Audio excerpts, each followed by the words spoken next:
이사 28장 9절 13절에 10절 말씀 같이 읽습니다. 이사 28장 10절 말씀. 반드시 훈계 위에 훈계가 있어야 하며 훈계 위에 훈계가 있어야 하고 줄 위에 줄이 있어야 하며 줄 위에 줄이 있어야 돼. 여기에도 조금 저기에도 조금 있어야 하리니. 이게 무슨 말 같아요? 예.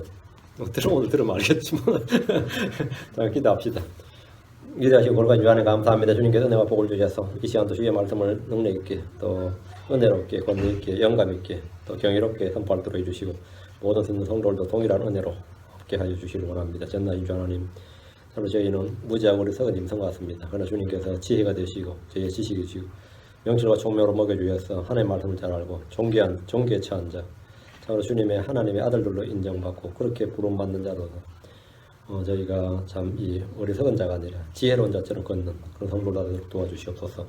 아버지, 날마다 저희가 자라도록 해주시옵소서. 깨닫는 영이 넘치도록 해주시고 하나님을 아는 지식에서 점점 깊어지고 점점 그 뿌리가 깊이 내려가도록, 그래서 다 열매를 맺는 성도를 되도록 도와주십시오. 아버지, 하나님 이 시간도 말씀이 선포될 때 주의 성령이 함께하여 주시고 주의 말씀이 빛처럼 그렇게 비춰지도록 도와주십시오. 감사드리며 주의 성기도합니다. 아멘.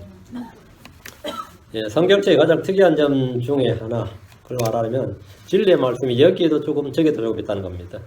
제가 성경 본론을 것을 했는데 그때 이제 초신자였던 저희 형이 이제 성경을 참석을 했어요. 제 친형입니다. 근데 완전히 초신자가 돼서 이제 성경을 어디에 뭐가 있는지도 모를 시절인데 왜 자꾸 여기 갔다 저기 갔다 하는 거예요. 그냥 공부를 가르치려면 쭉 가르쳐 주지 왜 여기 폈다 저기 폈다 여기 폈다 저기 폈다 하는.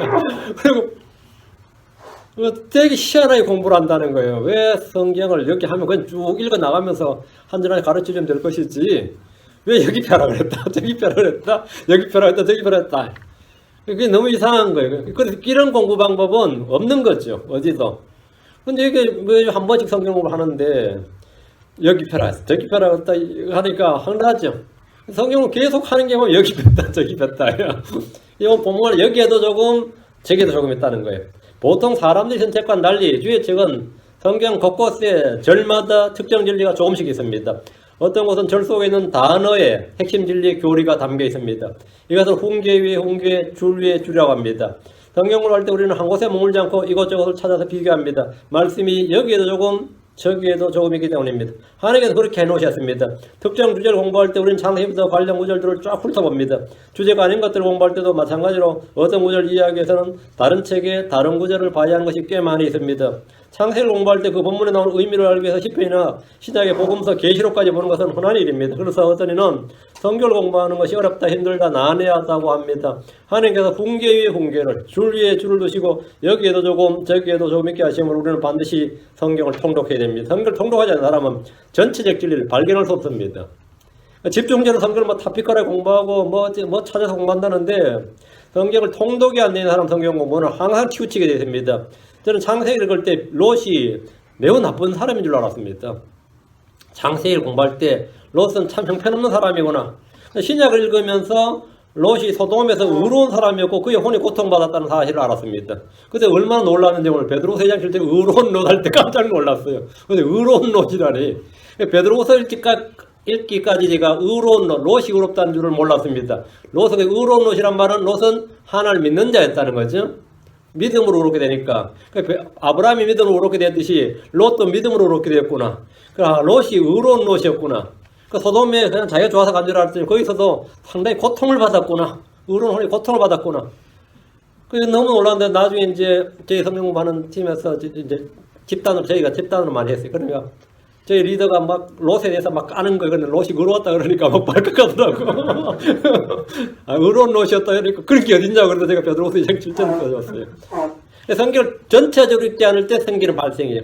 저는 므낫세가 매우 사악한 왕이라는 사실을 알았지만 그가 회개한 왕이고 말년에 죽게 복을 받았다는 사실이란 것은 성경 통독을 통해 알았습니다. 난 므낫세 엄청 나쁜 놈인 줄 알았는데 회개한 왕이다. 회개해서 말년에 복을 받았다. 말년에 평안했습니다.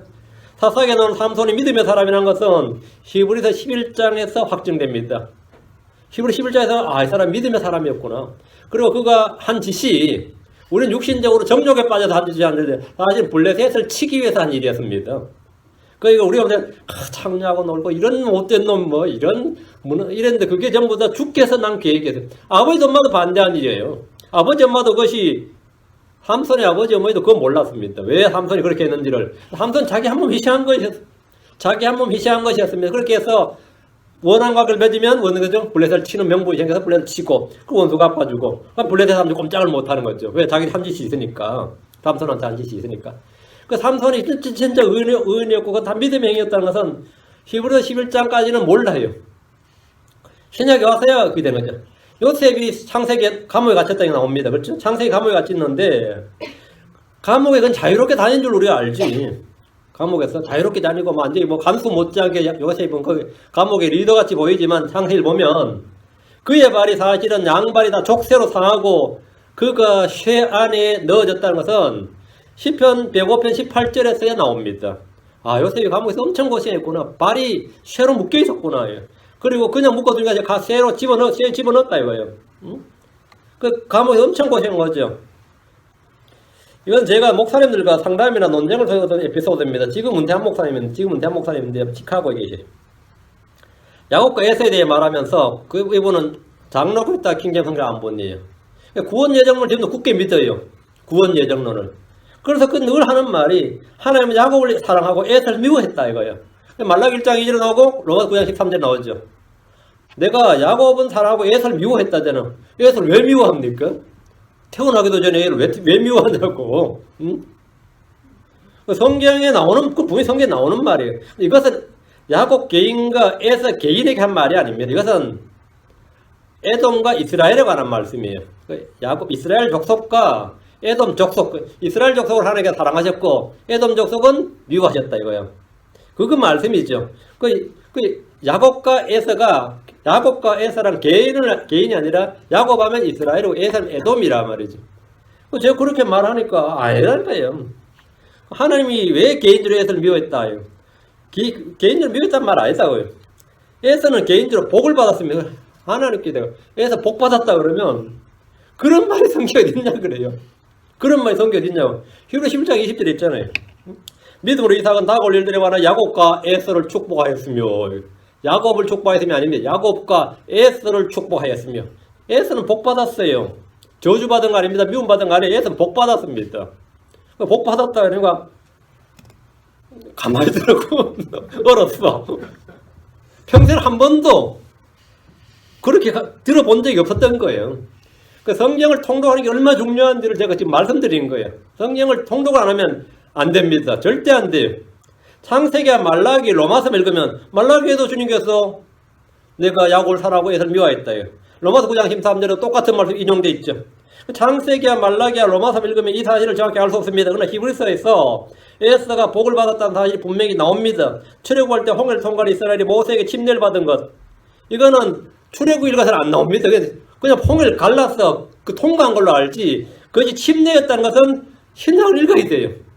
그럼 고린도서 11장을 읽어야 된다고. 그들에게 물을 낸 반석이 그리스도였고 광야의 해중이 광야의 교회였다. 이거는 스데반의 설교 사도행전 10장 38절을 읽어야 그게 광야의 교회였구나. 구약만 읽어서는 절대 알 수 없습니다.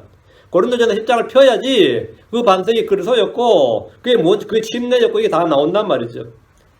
전에 제가 성경에 신들은 천사들과 우상들 영들 이게 성경에다 신들 하면 신이란 말은 신은 천사들도 있고 민족들의 신들은 우상들이고 영들을 가리킨다.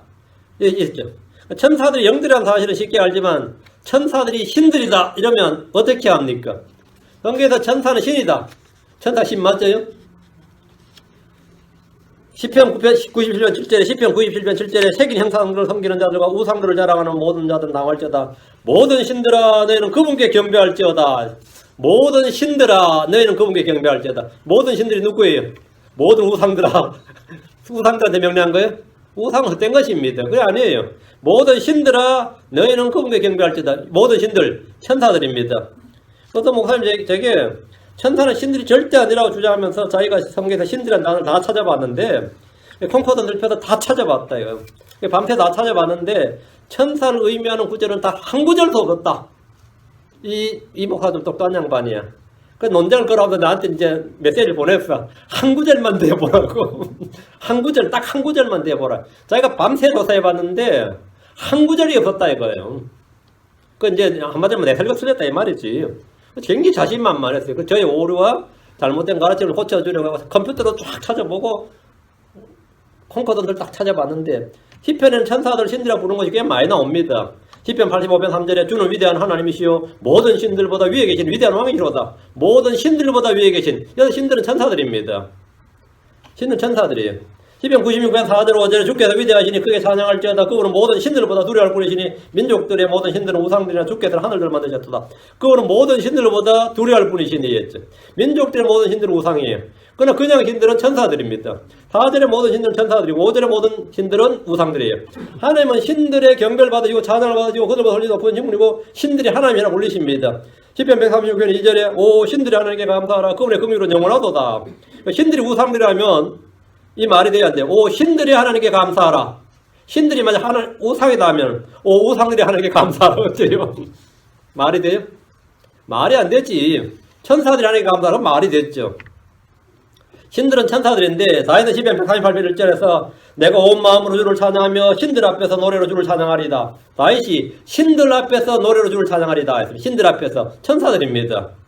우상들 앞에서 찬양하는 게 아니고 신들 앞에서 노래로 주를 찬양한다는 말입니다. 그럼 여기서 신들이 천사들이랑 결정적인 구절이 어디 있냐 이거예요. 그건 이거 내 생각이고 내 주장이지 아니라는 거지. 자, 두 구절을 봅니다. 제가 성경 보면 방법을 좀 가르쳐 주는 겁니다. 시편 97편 7절 펴놓으시고 히브리서 1장 6절.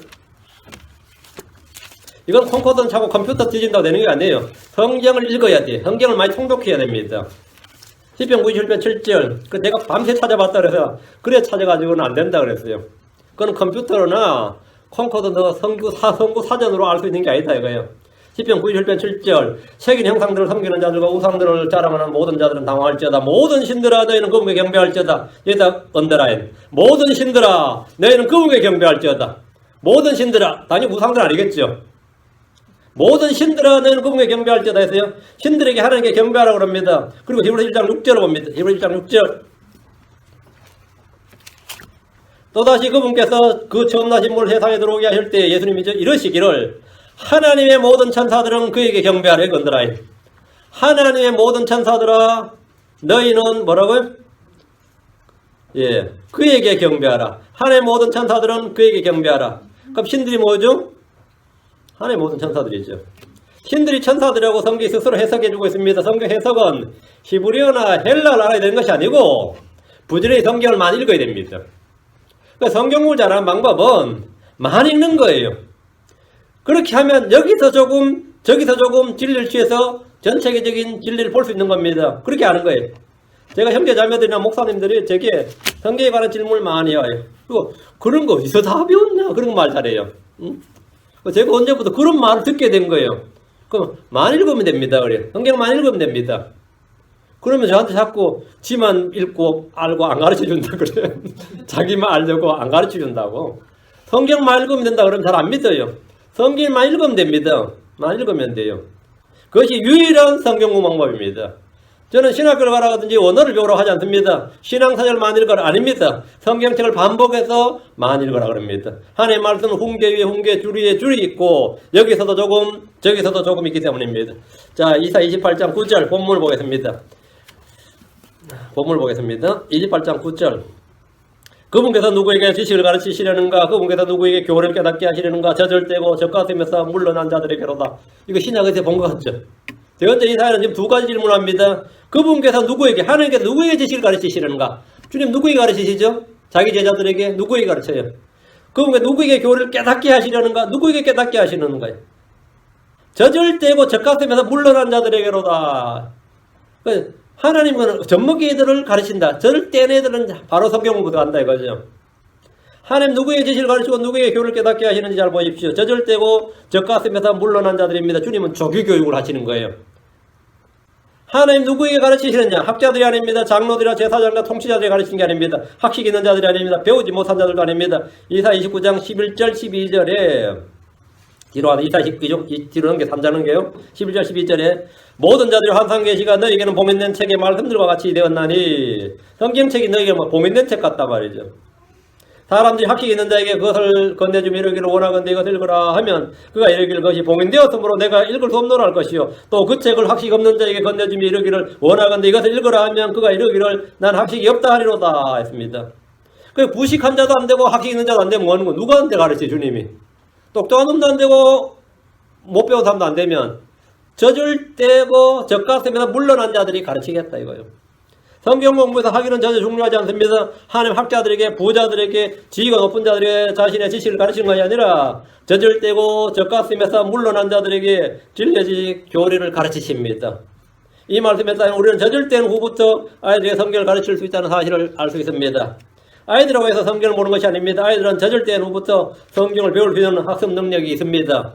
어린아이라도 알 수 있고 배울 수 있는 쉽고 단순한 진리가 주의 말씀입니다. 하지만 어떤 이에게는 성경은 너무 어렵습니다. 배운 자들이 뭐라고 한다고요? 복 있는 책의 말씀 같다 하잖아요. 내가 읽을 수 없노라 한대. 또 학식 없는 자에 주면 난 학식이 없노라 한다 그래. 그럼 젖먹기들 해주면 뭡니까? 하나님은 나의 아버지 한단 말이죠. 자, 주의 말씀, 주의 교리를 깨닫는 간단한 방법을 정리해 드리겠습니다. 주의 말씀 어떻게 깨닫느냐? 진리의 지식은 믿음을 통해 깨닫습니다. 믿음을 통해. 사람들이 성경을 깨닫지 못하고 어려워하는 결정적인 이유는 불신 때문입니다. 믿지 않기 때문에. 불신은 마음속에 비춰지는 빛을 가리는 베일입니다. 예수님을 주요 그리스도로 믿지 않는 자들은 학자라 해도 깨닫지 못하는 것이 성경입니다. 주님은 젖먹이들에도 성경을 깨닫게 하실 수 있습니다. 어린아이같이 단순한 마음이라면 성경을 깨닫기 가장 좋은 마음입니다. 가장 좋은 마음이. 시편 8편 2절에 주께서 주의 원수들로 인하여 아기들과 젖먹이들의 입에서 힘이 나오게 정하셨나니 이것은 주께서 원수와 복수하는 자를 잠잠하게 하려 하심이니라. 이것은 주께서 원수와 복수하는 자를 잠잠하게 하려 하심이니라. 영적 지식은 전능자의 영감을 통해 깨닫습니다. 영적 지식은 전능자의 영감을 통해 깨닫는다. 성경 말하기를 욥기 32장 8절에 그러나 사람 안에는 영이 있고 전능자의 영감이 그들에게 명철을 주나니 명철이 언더스탠딩입니다. 전능자의 영감이 그 인스피레이션, 하나님의 그 인스피레이션이 뭐라고요? 그들에게 명철을 준다 말이에요. 하나님의 말씀이 영이 생명인데 이 영감이 들어와야 돼. 그게 명철을 준다. 언더스탠딩을 준다. 성경은 하나님의 호흡이 담겨 있습니다. 성령은 하나님의 숨입니다. 하나님의 영입니다. 성령을 통해서 우리는 성경을 깨닫게 됩니다. 진리의 지식은 첫째 믿음을 통해서, 다음에 전능자의 영감을 통해서, 다음 주를 아는 지식은 회개를 통해 마음을 넣는 베일을 거듭으로 깨닫습니다. 주께로 돌아서면 마음을 넣고 있는 베일이 거쳐집니다. 주님을 등진 채 성경을 공부하는 것보다 무리한 일이 없습니다. 회개 없이 성경을 배우는 것은 무익하고 무용할 뿐 아니라 자신에게 해가 되고 다른 사람들에게 해를 끼칩니다. 죄로부터 돌아선 회개 없이 성경을 공부해도 주 하나님을 알 수 없습니다. 세상으로부터 돌아서고 어둠 행위들로부터 떠나서 주께로 돌아서야 비로소 마음을 넘는 베일이 거치고 깨달음을 얻을 수 있습니다. 그때 성경이 열려요. 그때 이전까지 안 보였던 성경이 읽히기 시작하고 보이기 시작하고 그 말씀이 빛이 들어옵니다. 아, 이건 해서는 안 되는 일이었구나. 이렇게. 이건 죄였구나. 이건 죄였구나. 내가 지금 살았구나. 이런 게 탁탁 깨달았죠. 한 절 한 절이 그냥 탁 뜨는 거죠. 한 절 한 절이 들어오는 거예요. 하나님을 아는 지식은 주님과의 사귐을 통해서 얻어집니다. 교제, 커뮤니언. 주님과의 펠로십이 있어야 뭐한테 깨닫는다 이 말입니다. 마음이 주께로부터 멀어진 사람은 성경을 깨달을 수 없습니다. 영적 지식은 주님과 영적 사귐 속에서 얻어지는 겁니다. 바른 마음과 더불어 바른 행실이야말로 성경을 깨닫는 필수 요건입니다. 요한일서 1장 6절 7절에 만일 우리가 그분과 교제한다고 말하며 어두운 가운데 걸으면 우리가 거짓말하고 진리를 행하지 아니하느니라. 그러나 그분께서 빛 가운데 계신 것 같지만 우리가 빛 가운데 걸으면 우리가 서로 교제하고 또 그분의 아들 예수 그리스도의 피가 모든 죄에서 우리를 깨끗하게 하느니라. 간절하게 주님을 찾고 말이죠. 주님을 바라고 주님께 도움을 구하고 긍휼을 구하고 은혜를 구하면 빛이 쏟아짐이에요. 빛이 쏟아짐이에요. 지금 여기 세례소 장로교회 다니는 어떤 분이 계시는데 저희 교회 다녔던 노인이었습니다. 근데 그분이 제가 침례를 줬는데 저한테 침례 받을 때 구원 못 받았어요. 구원 못 받았는데 체면 치료로 믿는다 그러고 남들 침례 받을 때 그냥 침례사에 남들 다 침례 받는데 이때 안 받으면 언제 받겠냐 싶어서 받았어요. 자기 부인 눈치도 보이고 자기 부인 눈치도 보이고 해서 받았는데 구원은 침례 받고 나서 한참 뒤에 구원 받았어요. 침례 받고 나서 저한테 고백했는데 근데 이 술을 너무 먹어서 삼진아웃죄를 지금도 캘리포니아 삼진아웃죄가 있습니다. 3번 걸리면 3번째 무조건 감옥 갑니다. 삼진아웃 걸려서 감옥을 갔어요. 음주운전으로. 그 노인이 돼서 감옥 가니까 어떨 것 같아요? 겁나지. 쓰는데 제일에 간 게 아니라 프리즌에 간 거예요.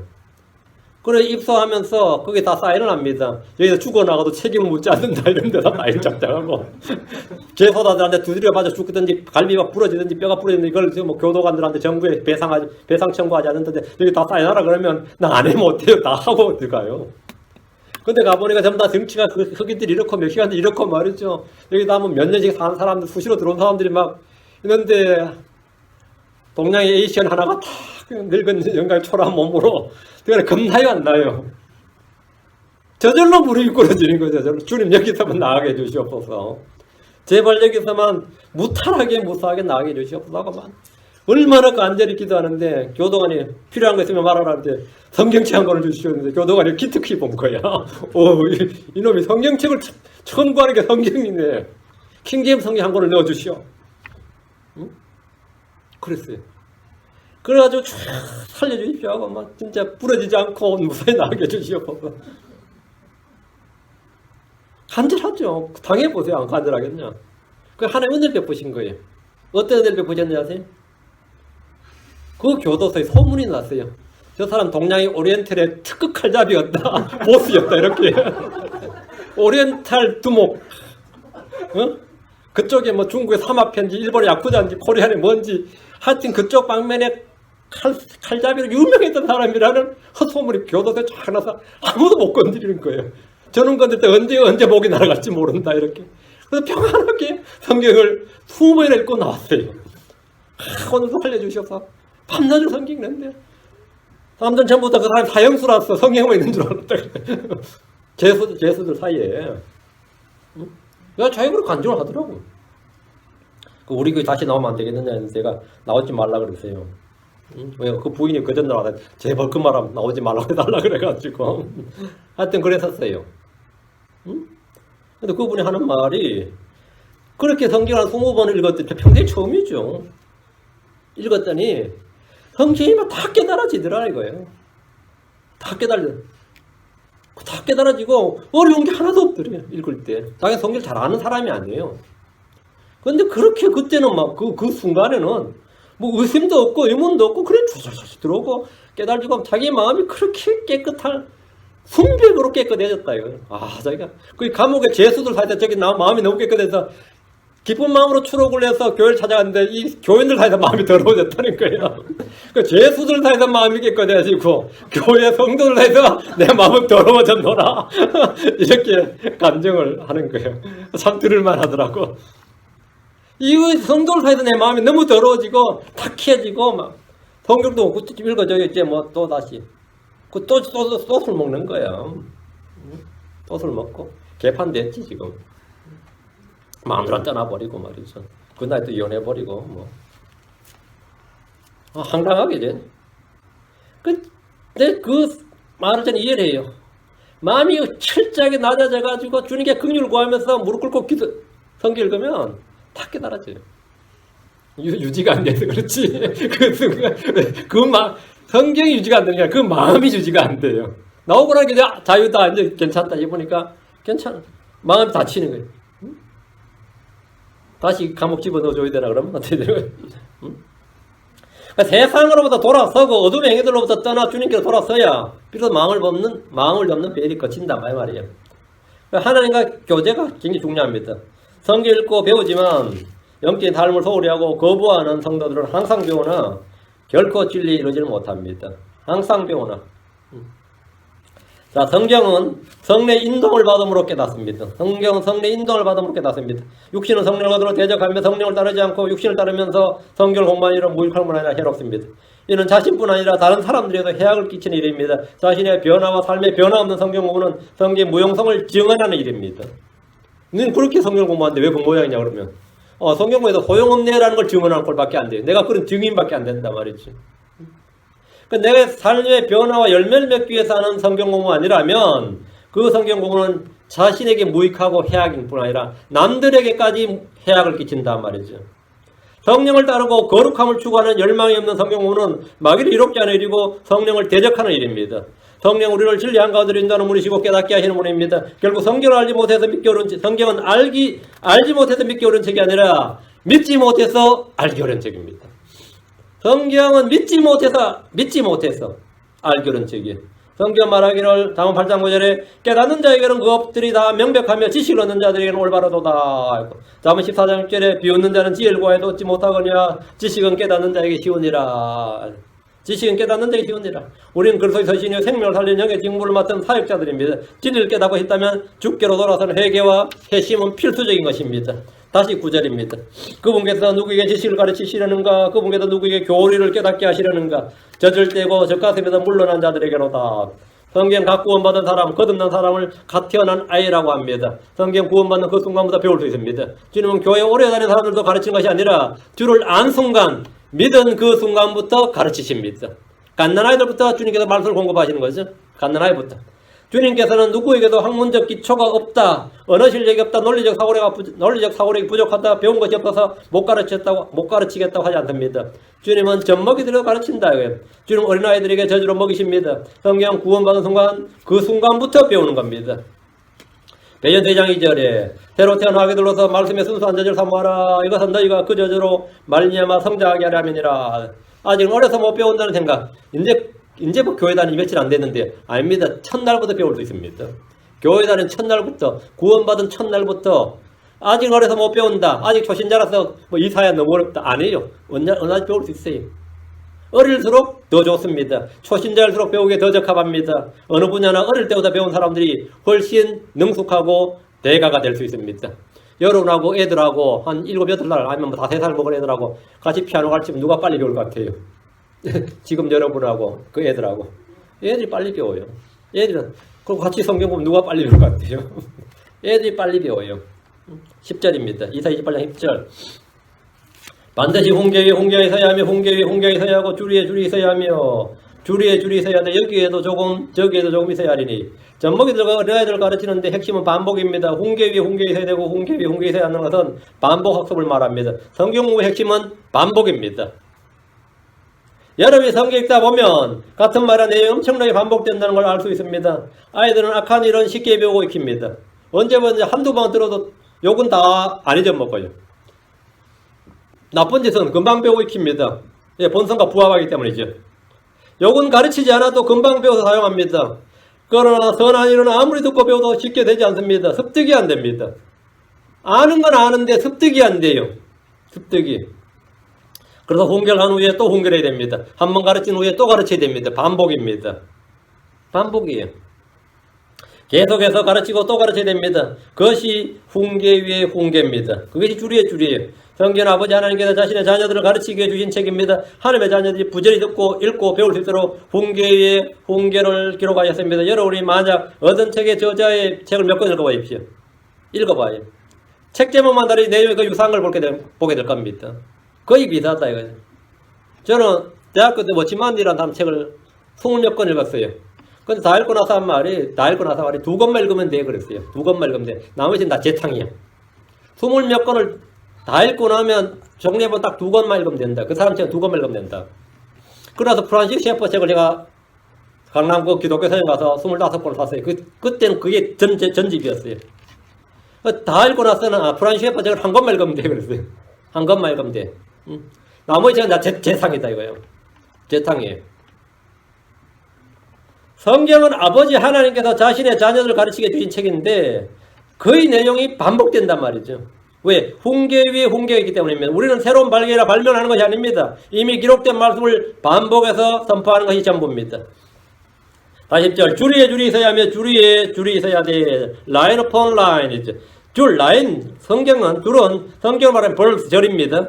줄 위에 줄이 있어야 되고 그 위에 또 줄을 그어보십시오. 줄을 계속해서 그려나가면 그림이 됩니다. 줄을 계속해서 써나가면 글이 됩니다. 하나님은 줄 위에 줄을 두셨습니다. 처음 원본은 장절 구분 표시를 하지 않았지만 한 절 한 절 직선 내려가면서 한 권의 책이 되었습니다. 그래서 성경을 Holy Scriptures, 거룩한 기록들, Scriptures 이렇게 부릅니다. 줄, 라인은 줄은 기준, 규칙, 법규를 나타내는 말입니다. 처음에 아이들에게 글자나 단어를 가르칠 때 미리 써놓은 글자, 점선으로 써진 글자 있죠. 그 알파벳 가르칠 때든 숫자 가르칠 때든 그 글자를 그대로 따라서 쓰도록 합니다. 그렇죠. 프리스쿨 가서 하는 일이 뭐죠? 그겁니다. 글자 미리 써준 글자 따라서 쓰도록 해요. 그리고 글자 빼고 밑에 카피하게 하는 거죠. 처음에 써놓은 글자, 점선으로 쓴 글자를 그대로 따라 쓴단 말이에요. 알파벳도 그대로 따라 쓰게 해요. 그게 뭐 줄 위에 줄임, line upon line입니다. 줄 위에 줄을 쓰라고요. 우리는 하나님의 말씀이 띄고 그 위에 다시 이렇게 그대로 뺏겨 쓰는 거죠. 그게 필사입니다. 알파벳이나 숫자를 쓸 때 줄을 따라서 그리듯이 그렇게 글을 씁니다. 저도 처음 영어를 배울 때 그렇게 연습했습니다. 펜글씨를 배우는 사람들 중에는 글씨 교보를 보면 미리 인쇄로 쓰여진 글자를 그대로 따라서 한 줄, 두 줄 씁니다. 그리고 그 다음 빈칸에다 쓰는 거죠. 그럼 줄 위에 줄을 따라 그리게 됩니다. 줄 위에 줄이 있어야 되며 말 그대로입니다. 히브리어는 그림 문자였어. 히브리어는 그림 문자입니다. 그럼 어떻게 배우냐? 아이들이 글자를 배울 때 이런 과정, 줄 위에 줄을 쓰게, 줄 위에 줄입니다. 우리는 주의 말씀을 그대로 줄 위에 줄을 따라 그리듯이 그렇게 배워야 됩니다. 그러면 한 글자도 더하거나 뺄 수가 없는 거죠. 왜? 줄 위에 줄이다 말이에요. 여기에도 조금 저기에도 조금 있어야 하리니 우리는 한 번에 전부를 배울 수 없습니다. 한 번에 전부를 익히고 마스터할 수는 없습니다. 내가 성경을 마스터해야지 안 될 겁니다. 특히 아이들은 더욱 그렇습니다. 여기에도 조금 저기에도 조금 있어야 됩니다. 하나님의 말씀 어디를 펴도 충분한 역량과 힘을 공급할 수 있는 진리가 있습니다. 어느 책을 펴도 거기에 뭔가가 있습니다. 어느 책을 펴도 여기에도 조금 있다. 저기에도 조금 있다. 여러분 구약을 펴든 신약을 펴든 오늘 어디를 읽어도 거기는 우리가 오늘 살아갈 수 있는 힘과 역량이 공급됩니다. 처음에 창세기를 펴서 읽든지 신약을 먼저 읽든지 거기는 주께서 가르치시는 지식과 교리가 있습니다. 여기에도 조금 저기에도 조금 있어야 하리니입니다. 11절입니다. 이사야 28장 11절. 그분께서 더듬는 이술과 다른 어로 이 백성에게 말씀하시라. 여기는 언더라인 쫙 이 한 줄은 전체다. 그분께서 더듬는 이술과 다른 언어로 이 백성에게 말씀하시라. 이 백성이 누구죠? 이 백성에게 말씀하시라. 이 백성에게 말씀하시라 하면 유대인이에요. 그분께서 하나님께서 더듬는 이술과 다른 언어 이게 뭐죠? 방언입니다. 하나님께서 방언으로 유대인에게 말씀하시라 이 말입니다. 그 방언이 구약에서 앞으로 방언이 어떻게 사용될 것인지 미리 말씀해 주신 구절입니다. 이 구절은 신약의 방언, 타언의 특성을 명확하게 설명해 주는 말씀인데 방언에 대한 교리나 논쟁이 해결되면 사람들은 어김없이 고린도전서 14장을 펴지만 그래서 알지 못하는 방언은 어쩌니 뭐 천상의 언어니 영적 언어니 뭐 천사들의 언어니 사람들은 알 수 없지만 하나님께 직통을 하는 말이니 별의별 설을 막 풀어놓지만 이사야 28장 11절에 분명하게 나옵니다. 그분께서 더듬는 이술과 다른 언어로 누구에게? 이 백성에게 말씀하시리라. 이렇게 이 백성에게 말씀하시리라. 사람들이 내린 적인 다 그것입니다. 방언은 하나님께서 유대인들에게 주시는 말씀입니다. 오순절의 사도들은 처음으로 천하 각국에서 온 백성 누구의 유대인들이었습니다. 그들 나라의 고유 언어로 주의 말씀을 선포했습니다. 그들 나라의 고유 언어로, 천상의 언어가 아니라 그들이 태어난 나라의 고유 언어로 말했다. 사도행전 2장 4절에 그들이 다 성령님으로 충만하여 성령께서 그들에게 말씀하게 하시는 대로 다른 언어들로 말하기 시작하더라. 다른 언어들로 말하기 시작하더라. 방언은 기도용으로 주신 것이 아니라 복음 선포를 위해서 말씀을 유대인들에게 전하기 위해서 주어졌습니다. 사도 바울과 기타 사도들은 모든 민족에 복음을 전해야 할 사명을 받았는데 사도의 표적들 중에 하나가 새 언어로 말한 겁니다. 이들은 외국어 문제 없이 어디서나 복음을 증언할 수 있도록 하나님께서 표적을 주셨습니다. 대언자 이사야는 주께서 주시는 방언은 유대인들을 위한 것이고 유대인들 향해 표적으로 주신 것임을 분명하게 말했습니다. 더듬는 이풀과 다른 언어, 이것이 성경이 말하는 방언입니다. 이것이 성경이 말하는 방언입니다.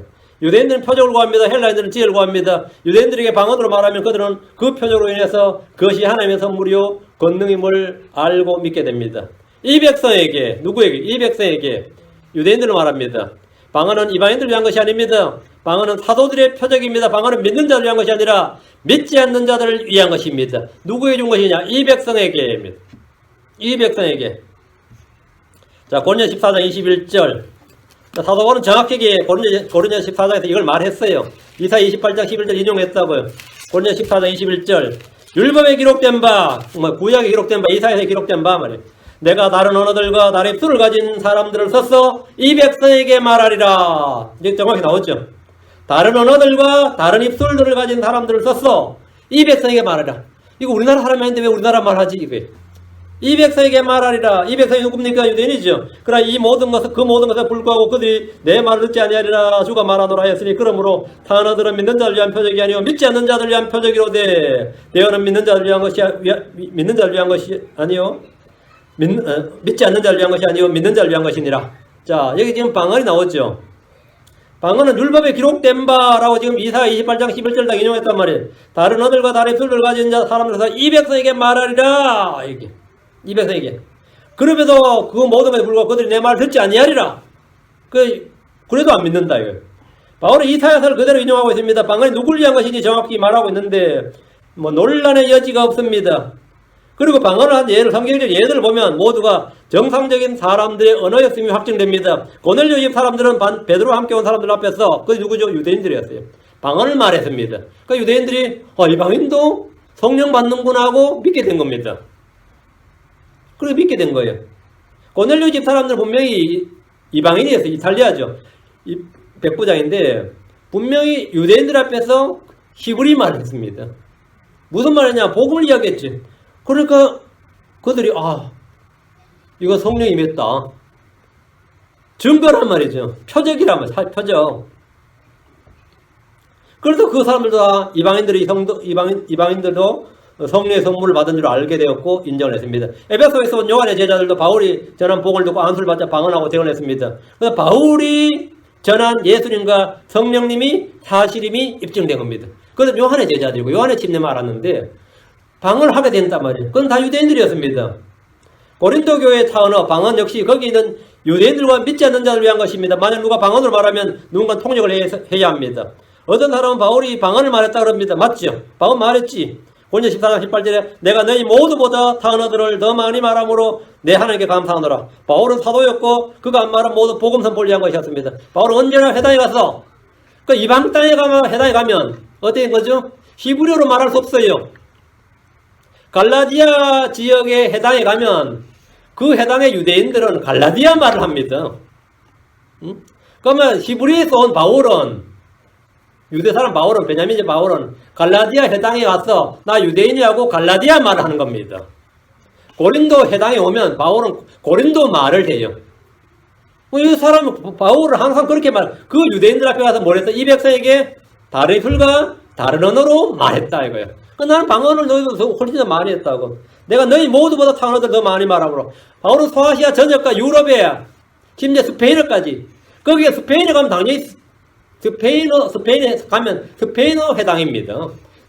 족속은 유대인인데 말은 스페인어를 한다고요. 미국의 해당에 오면 라미라드 해당이 있습니다. 그 사람 영어로 하지 히브리어로 예배 안 드려요. 영어로 합니다. 영어로요. 그럼 바울이 왔다면 여기서 뭐 한다고요? 영어로 한다 이 말입니다. 영어로. 그럼 내가 너희 모두보다 상언을 많이 말함으로 다다다다 많이 했다는 거 아니에요. 펩시콜라 코카콜라 아니에요. 따라 코카콜라 펩시콜라 그게 아니고 내가 목마르다 아니고 그 말 빨리 하면 다 방언됩니다. 그러다 콜록콜록 몇 번 하고 하면 그게 방언되는데 바울이 해당 가서 그 짓 한 거 아니에요. 근데 정확히 그들의 말로 복음을 전했어요. 그들 나라 말로. 그래서 사도 바울이 하는 말이 고린도 14장 5절에 나는 너희가 다 타언어들로 말하기를 원하되 했습니다. 성경에 바울이 성도를 다 방언 말하기를 원한다잖아요. 당연하죠. 거기엔 유대인들이 누구에게도 이 이방인들이 복음 전하기를 원했습니다. 난 너희가 다 타언어 말하기를 원한다고. 타언어들로 말하기를 원한다 이거예요. 당연히 그 표적이니까. 그 유대인들 믿게 하기 위한 표적이니까. 근데 유대인들 앞에 가서 이방인들이 랄랄랄 하면 유대인들이 뭐라 하겠어요? 미쳤나 이게 그렇지. 이게 지금 뭐 미쳤나 그러지. 안 그랬어요? 다 타언어들로 말하기를, 기도하기가 아니고 타언어들로 말하기를.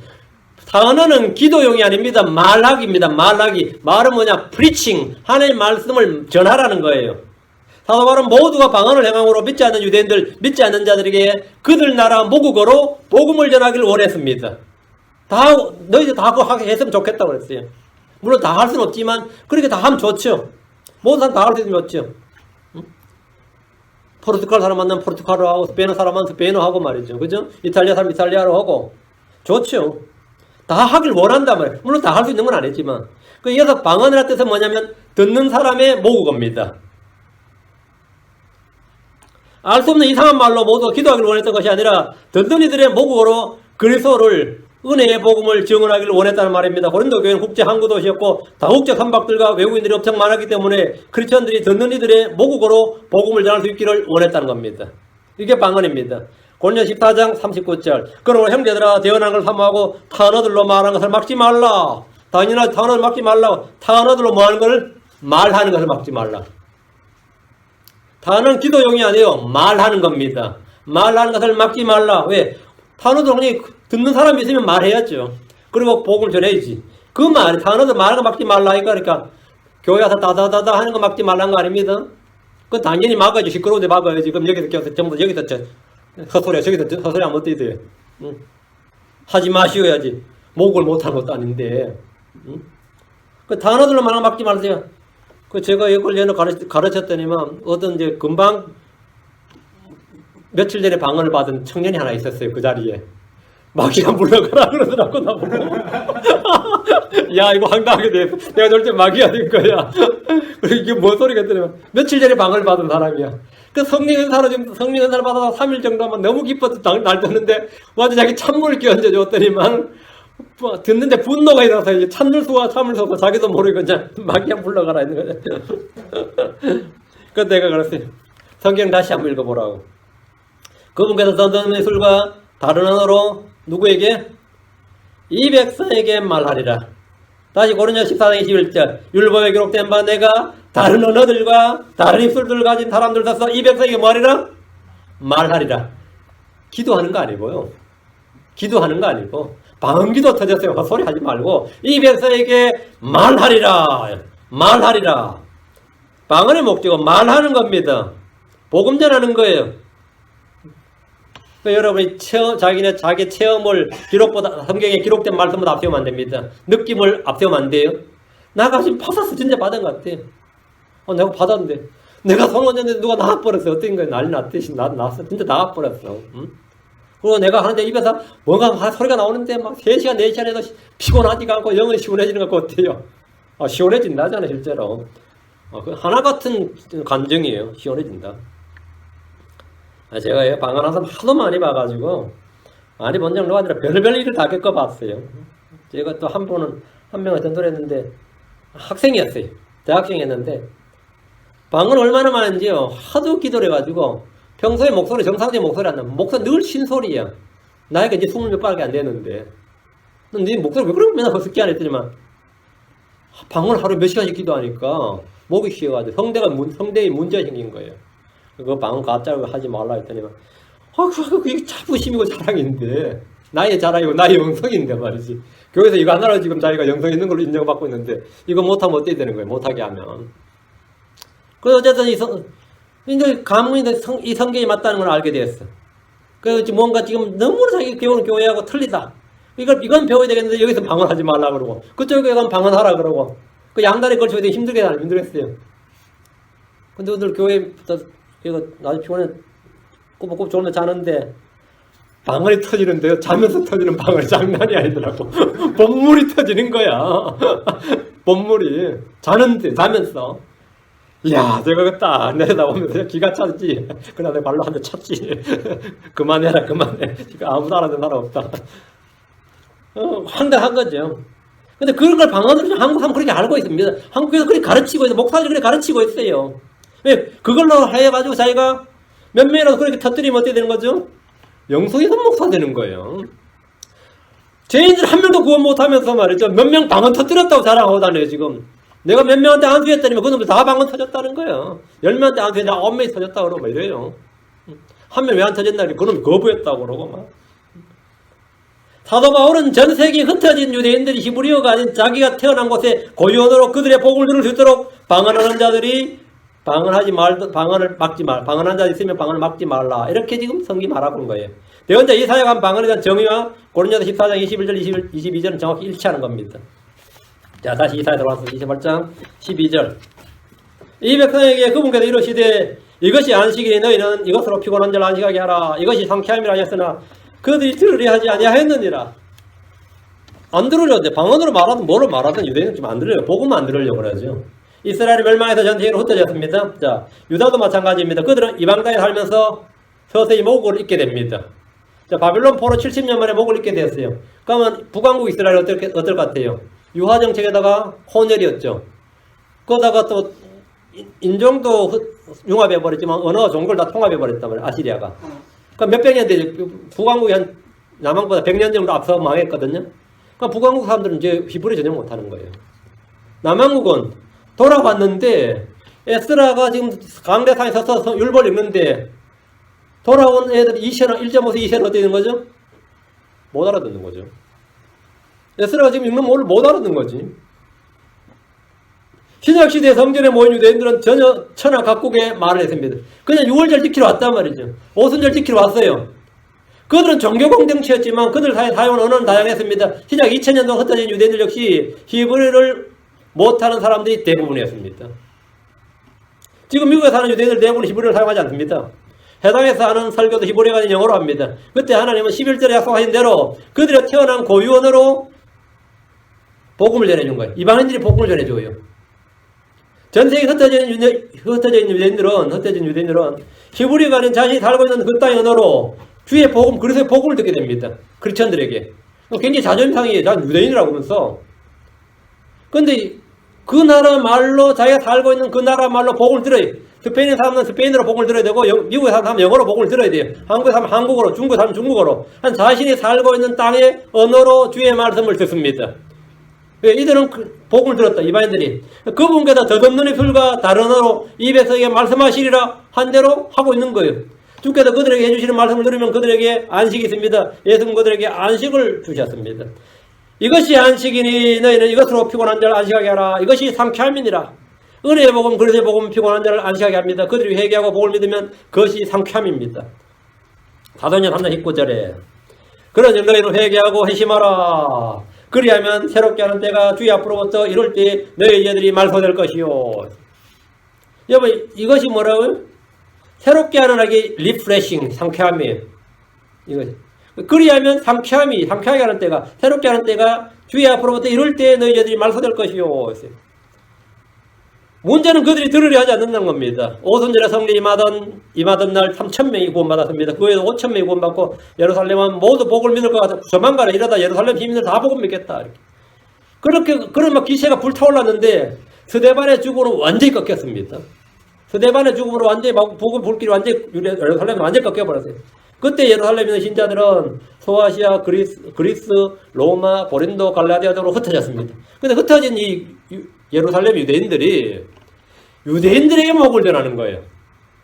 이방인들에게는 안 전하고, 이때 유대인들은 유대인들에게만 복을, 크리스천인데 크리스천으로 정체성이 아니라 유대인의 정체성이 더 강했어요. 그러니까 유대인들에게 흩어진 유대인들의 복을 전하더라고요. 바울이 이방인들을 전할 때까지는 이방인들은 복을 못 들었습니다. 크리스천들이 유대인들에게만 전했어요.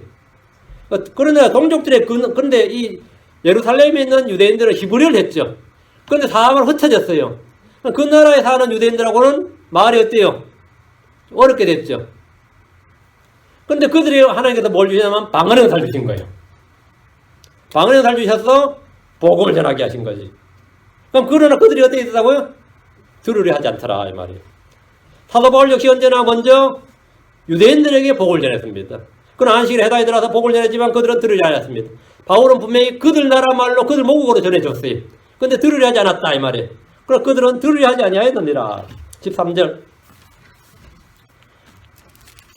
그러나 주의 말씀이 그들에게 훈계가 되며 훈계가 되고 주리에 줄이 되며 주리에 줄이 되고 여기에도 조금 저기에도 조금 있었으니 이것은 그들이 가다가 뒤로 넘어져 부러지며 올무에 걸려 붙잡히게 하려 함이니라. 주의 말씀이 그들에게 훈계가 되며 훈계가 되었습니다. 주리에 줄이 되고 주리에 줄이 되었어요. 율법서든 대언서든 시가서든 어딜 펴도 그리스도가 있습니다. 복음이 계시되어 있습니다. 여기에도 조금 저기에도 조금 있었습니다. 그리스도의 복음 창세기부터 말라기까지 여기저기 다 조금씩 있습니다. 주님은 덧없는 입술과 다른 언어로 이들에게 성경 기록들 속에 있는 그리스도의 복음을 전해주었지만 그들은 들으려 하지 않았습니다. 모세 율법을 듣지만 그들의 마음을 가리는 베일이 있었습니다. 시편은 수많은 메시아 순환장이 있습니다. 이사야 53장은 전체가 메시아의 고난장입니다. 엠마오로 가는 제자들에게 주님께서 여기에도 조금 저기에도 조금 있는 주의 말씀을 풀어서 깨닫게 해주셨습니다. 제자들의 성경을 풀어 깨닫게 해주신 겁니다. 그러나 대부분의 유대인들은 가다가 뒤로 넘어지며 올무에 걸려 붙잡혔습니다. 성경 어디 그런 게 있냐 이렇게. 여기에도 조금 저기에도 조금 있으니까 율법서 모세오경 어디에 그런 게 있냐 다들 이러는 거예요. 있다고 하면 안 믿습니다. 시편에 있다고 안 믿어요. 대언서에 있다고 안 믿어요. 여기에도 조금 저기에도 조금 있게 하셨단 말이에요. 그러니까 그들은 성경을 늘 읽는데도 난 성경 매일 해당해서 읽는데 라삐가 늘 설교를 하는데 없다는 거예요. 왜? 그런 통째로 될 게 없으니까 없다 이거예요. 여기에도 조금 있고 저기도 조금 있는데 이 문제 여기도 조금 있고 저기도 조금 있었으니까 이것은 그들이 가다가 뒤로 넘어져 부러지며 올무에 걸려 붙잡히게 하라 함이니라. 그게 올무로 주셨다 이 말이죠. 성경책이 믿지 않는 자들은 깨닫지 못하도록, 하나님께서 믿지 않는 자들은 깨닫지 못하도록 걸려 넘어지도록 올무에 걸려 붙잡히도록 해놓으셨습니다. 부비트랩이죠. 주께서 성경을 기록하시되 믿지 않는 자들은 깨닫지 못하도록 여기에도 조금 저희도 좀 있게 하신 것입니다. 성경이 도리어 그들에게 걸림돌이 되고 말았습니다. 성경책이 그들에게 올무가 되고 말았습니다. 디모데는 어려서부터 성경을 통해 구원받았습니다. 이 디모데가 어려서부터 읽었던 성경은 구약밖에 없었어요. 디모데는 신약이 단위 없었습니다. 디모데후서 3장 15절에 또 어린아이 때부터 내가 거룩한 성경 기록들을 알았나니 그것들은 너희를 지혜롭게 하여 그래서 예수님 안에 있는 믿음을 통해 구원에 이르게 하느니라. 분명히 구약 성경을 통해 구원받을 수 있단 말이죠. 디모데가 그런 예예요. 디모데가 그 성경 기록들을 알았고 그 성경 기록들이 너희를 지혜롭게 하여 그래서 예수님 안에 믿음을 통해 구원에 이르게 하느니라. 디모데는 어린아이 때부터 거룩한 성경 기록들을 알았고 그 성경을 통해서 지혜롭게 되고 구원받았습니다. 그러나 이런 예는 극히 적습니다. 진짜 100이 하나 1000이 하나가 안 되는 거죠. 대부분의 사람들에게 성경은 닫힌 책입니다. 걸림돌이었고 올무가 되었습니다. 다시 13절, 이사 28장 13절. 그러나 주의 말씀이 그들에게 홍게가 되며 홍게가 되고 줄이에 줄이 되리니 줄이 되며 줄이에 줄이 되고 여기에도 조금 저기에도 조금 있었으니 이것은 그들이 가다가 뒤로 넘어져 부러지며 이것은 그들이 가다가 뒤로 넘어져 부러지며 올무에 걸려 붙잡히게 하라느니라. 구원을 주는 성경에 걸려 넘어지고 올무에 걸려 붙잡혔다는 것은 참으로 이상하고 특이한 일입니다. 이건 아이러니컬한 일이죠. 저는 이런 사람들을 많이 봤습니다. 여러분이 잘 아는 이단 종파들은 모두 성경을 가지고 있습니다. 크리스천 사이언스, 프리메이슨, 안식교, 몰몬교, 요하의 증인 등 모두 성경 열심입니다. 유대인들은 구약 성경을 가지고 있습니다. 열심히 공부합니다. 열심히 공부해요. 그런데 그것이 주 예수를 그리스도를 믿지 않는 강력한 증거로 사용됩니다. 그들이 하는 모든 성경 공부는 예수가 그리스도가 아니다라는 데 집중되어 있습니다. 예수가 그리스도가 아니다. 열심히 하는 성경 공부가 예수가 그리스도임을 믿지 못하게 하는 데 사용된다고. 요하의 증인은 열심히 성경 공부합니다. 그들 성경 공부하는 건 장난이 아니에요. 그런데 그들의 성경 공부는 삼일체 강력히 부정하고 지옥의 실체를 부정하는 데 사용됩니다. 그들은 성경을 통해 나는 배웠노라 깨달았노라 삼일체가 아님을 지옥이 없음을 이런 거지. 응? 안식교들 공부 열심히 해요. 그러고 뭐 믿습니까? 혼의 멸절, 혼의 수면, 혼의 멸절. 몸만 죽는 게 아니라 혼도 죽는다. 그 성경 공부에서 배운 거예요. 그들 성경 공부에서 배우는 겁니다. 그리고 구약의 율법을 신약에 적용하는 데 사용합니다. 그래서 돼지고기 먹으면 안 된다, 새우는 먹으면 안 된다. 안 먹던가요? 안식교는 안 먹습니다. 그거 먹으면 가짜 안식교야. 새우깡도 먹으면 안 돼요.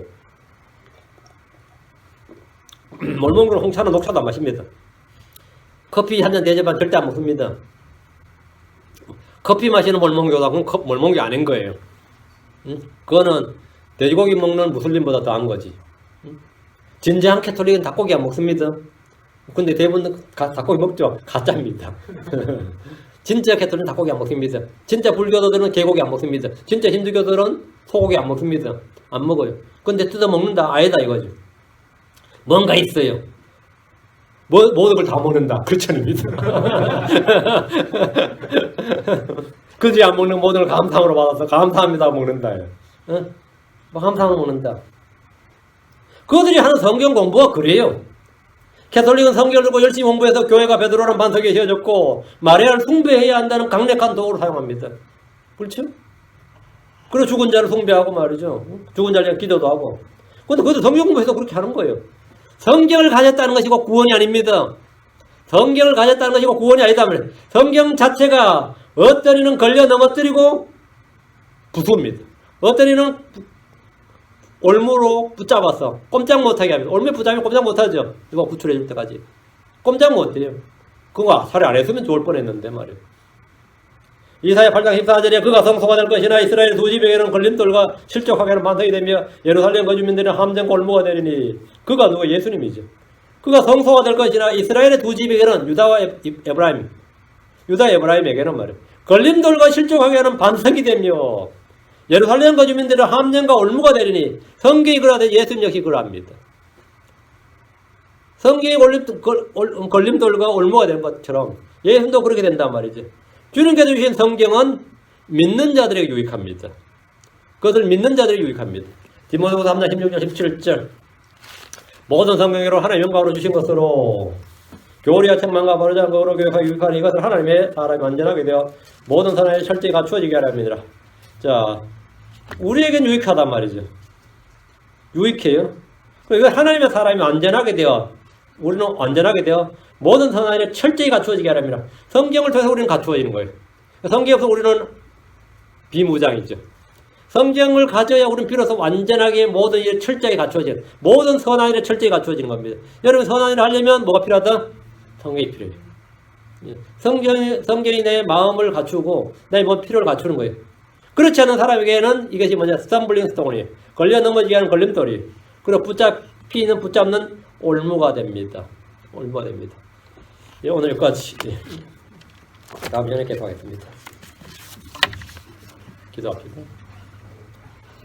위대하게 오르가지 하나님 감사합니다. 주님께서 오늘 선포한 말씀이 기름 부어주시고 듣는 모든 분들이 그냥 듣고 흘려 듣는 말씀이 아니라 이제 그냥 듣고 마는 그런 말씀이 아니라 또 사탄의 그 즉시온 사탄의 빼앗기는 말씀이 아니라 믿음과 나를 결합해서 이 모든 말씀들이 열매를 맺도록 도와주시옵소서. 은혜를 넘치게 부어주시고 또 이번 한 주간도 부지런히 주님과 동행하고 주님과 깊은 사귐을 갖도록 하시니 주를 아는 지식에 점점 자라나도록 도와주시죠. 저희 일상에서 현실에서 더욱더 주를 영화롭게 하고 또 그런 증거들로 차고 넘치게 해주시길 간구합니다. 힘있게 해주시옵소서. 은혜가 있게 해주시옵소서. 성령을 충만케 해주십시오. 감사 좀 주셨습니다. 아멘.